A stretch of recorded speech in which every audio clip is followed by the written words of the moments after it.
Hey, what's up? This is Zach and Isaiah with Wired Customs, and today we're going to do Flatheads for beginners.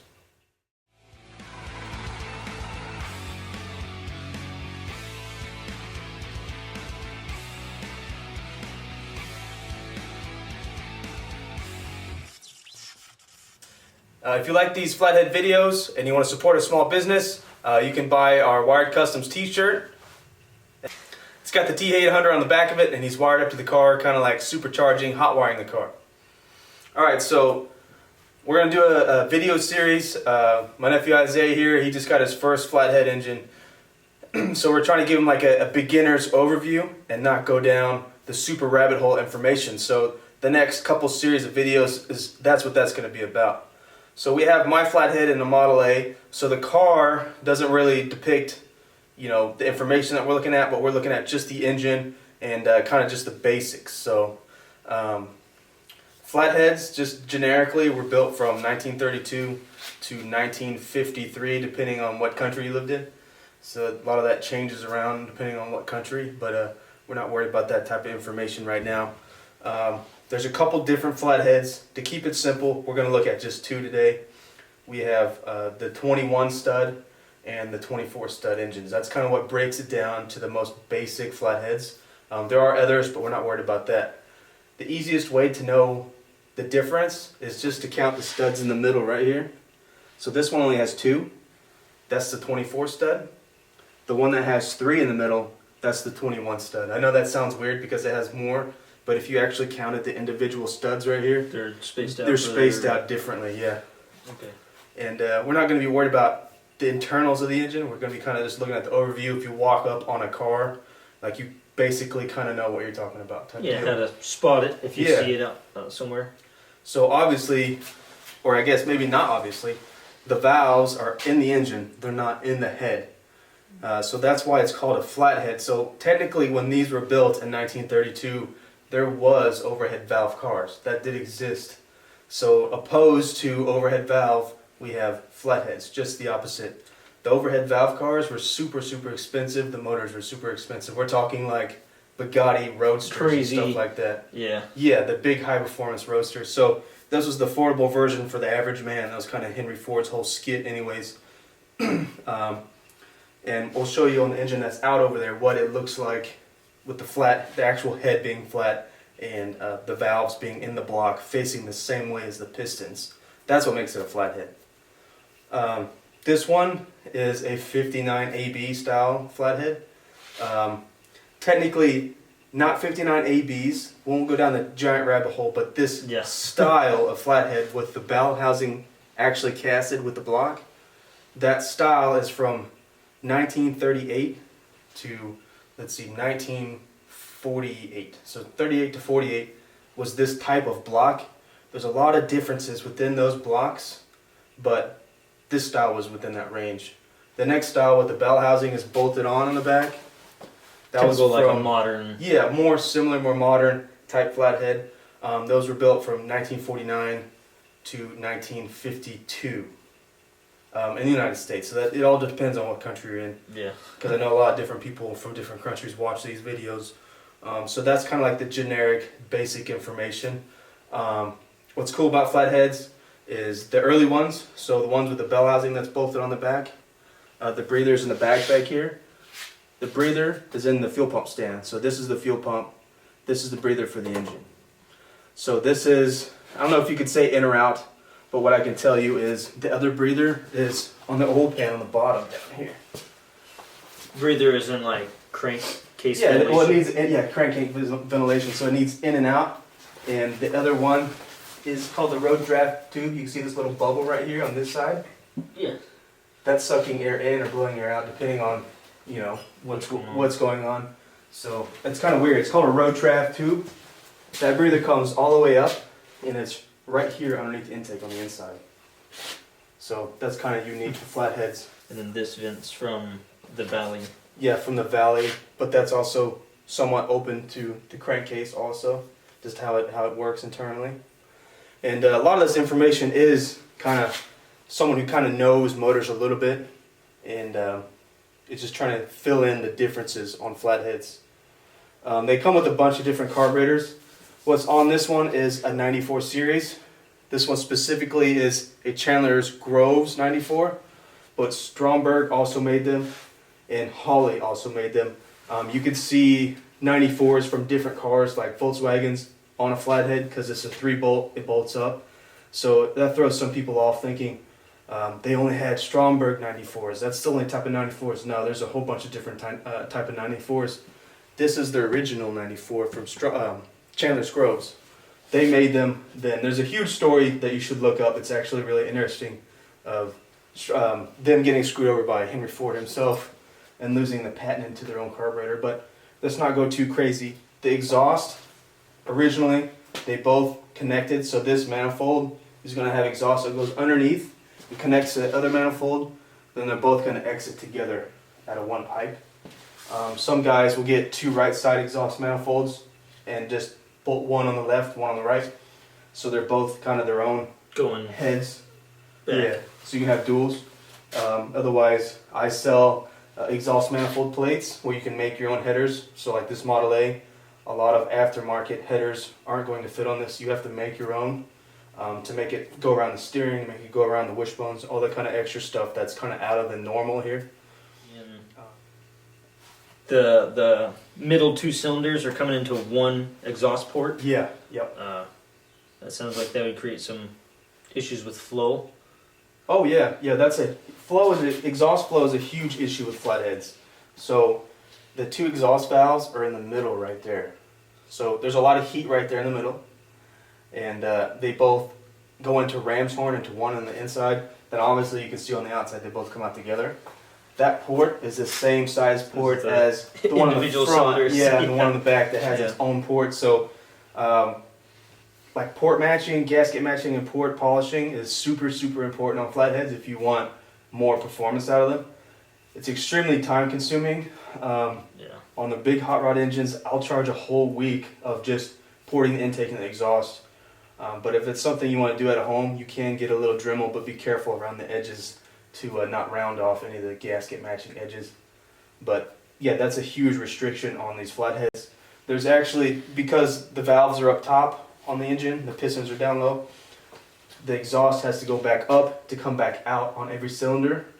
So that's like the huge downfall to flatheads is the exhaust restriction. But that's also why you can run straight pipes out of a flathead or Laker headers, so the headers just come straight out the side with no muffler at all. You're not going to burn up these valves. This engine, a lot of people think it does, but it does not need any back pressure at all. It creates its own back pressure. It is, yeah. It is back pressure. Yeah. Yeah, so that's not something you have to worry about. And if you run just straight open, I mean, it's loud, but it's not loud like a 302 with open headers. It's not it's that not loud. ridiculous. Yeah, it's manageable. So that's a cool kind of hot rod thing that you could do. And since you mentioned the exhaust, it's important to know that the exhaust here, that's also the exhaust port right here on the intake. The one that flows up to the center. Yeah, and so that's for what, like warming it up? To warm up the carburetor on a cold day, because you have to remember that at one point in time, these were daily driver cars. These were someone's like get to work car, so it needed to warm up faster so you could release the choke sooner and actually drive the car without killing it. That kind of gives this motor a unique sound because we have exhaust coming up and out the intake also.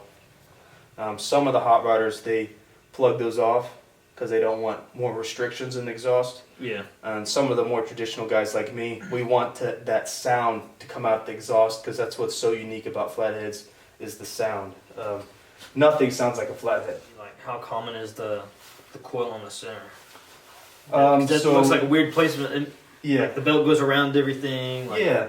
Well, the early flatheads, I'd say maybe like 32 to 38, I think. Don't quote me exactly, but that time frame, the coil is built in, and I'll show you what that looks like. The coil is built into the distributor, and the condenser and everything's all built in together.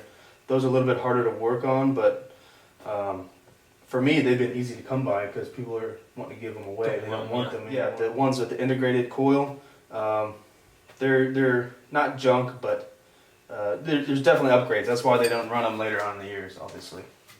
Something else that's unique to flatheads, that it has 2 water pumps in the front, so that's why the belt's so wide across the engine. This bank has its own water pump, that bank has its own water pump. The early Flatheads, the water pumps were built into the heads, so the heads are really tall in the front. The water pump built into those, and it just pulled it right through. This year, Flathead doesn't have thermostats, but the later year ones do. They're on the front.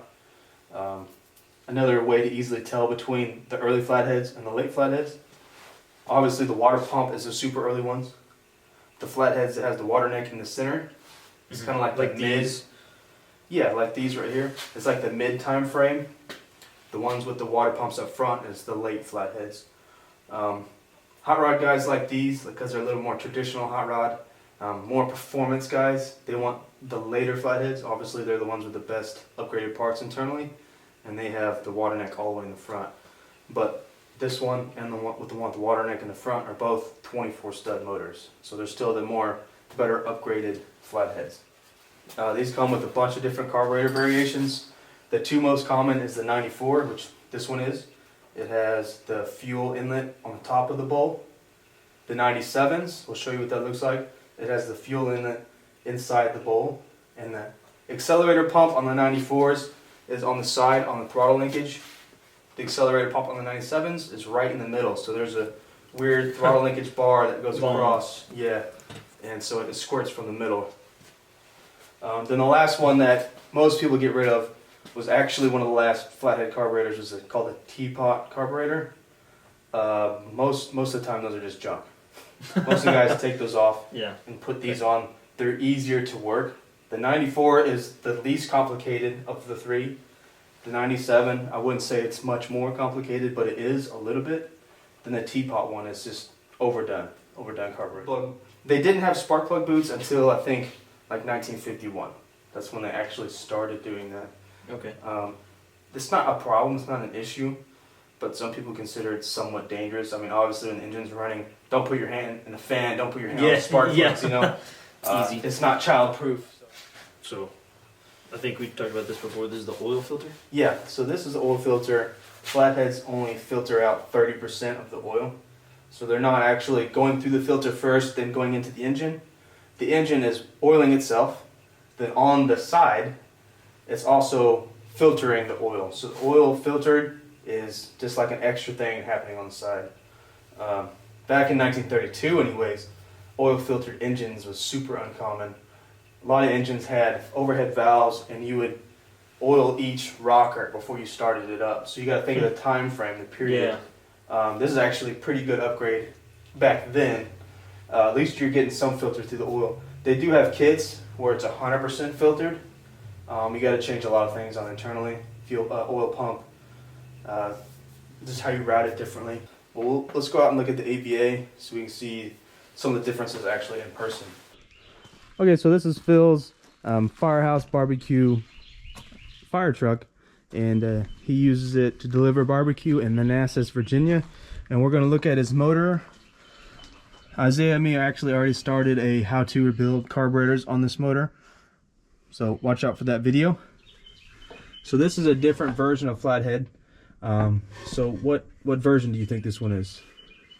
Yeah, I think from the other one it's annotated in the center of the head. Mm-hmm. It's an 8BA. Yep, 8BA. If you didn't see that stamping, how else would you know it's 8BA? Well, it's one of the more a little bit later year ones because of the placement of the water neck. Yep, and that one actually has a thermostat on the inside of it. Oh, is that why it's shaped like that? Because the thermostat sits right inside the housing? Yeah, that's a similar shape. Do you see like a 302? Okay. So that's nice. That makes sense. Yeah. One thing we didn't talk about yet is on the other one, you saw where the distributor was? Yeah. Look where the distributor is on this one. It's on the side over here. Yeah, it's on the side. So you can put this one on the earlier one. So don't let that confuse you. If you see a distributor up here on the side with the water inlets on the center, it's hard to know what it is. After that, you'd have to look at the bell housing to determine what motor it is. See if it has one or not. Okay.